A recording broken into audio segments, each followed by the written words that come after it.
The first time you log into Moodle, you'll be asked some additional data protection questions and you'll get a tour of the interface for Moodle. But for normal days, this is your homepage. This is the first thing you'll see when you log into Moodle with site news. Site news will also be sent out to your email.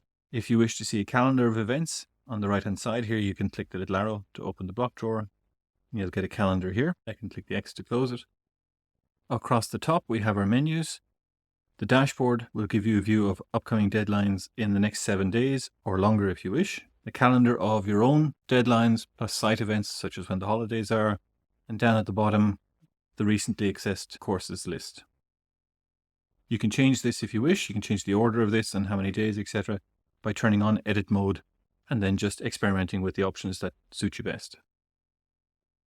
There's a My Courses menu that we'll have a look at in a moment. And then under Extra Resources, we have some technology enhanced learning, information computing technology support, how to use the various programs, how to get access to different things, an online e-book library, some videos for Moodle, so how to use Moodle and other ICT issues, a link back to Microsoft Office in your email, and then a link to look up your PIN number for printing. Day to day, you're going to be looking at your dashboard or you're going into My Courses, and My Courses will give you a card layout of your courses. So little pictures if the teacher has added any to the course. If you prefer a smaller amount of space taken up, you can change it into list view and you'll get a slightly different view. You will have a course here for every course that's on your timetable. You'll also have these additional ones, the Careers Information course, where you get information on CAO applications, apprenticeships, other future opportunities. On the right-hand side here in mine, there's the Student Support Policies and Document Library. So obviously policies such as exam procedures, consideration for deadlines and so on if you were ill. If you're missing something, let the class teacher know or let your coordinator know. If you want to access the course, then you just click on name of the course. On the left-hand side here, we have our course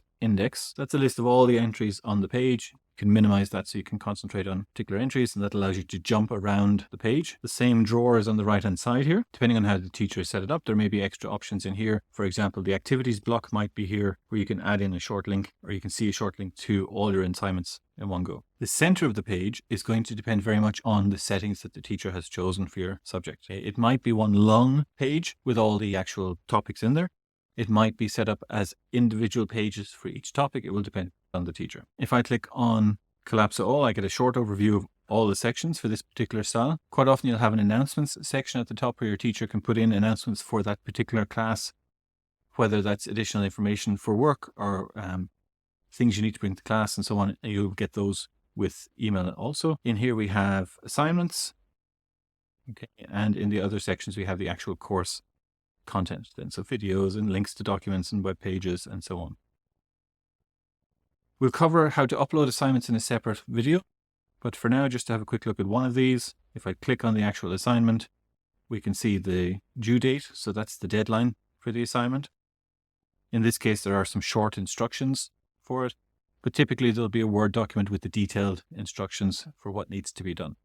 And when you're ready to upload your assignments, you're going to use the Add Submission button. Okay, and to get back to your home page, you just click on Home at the top left.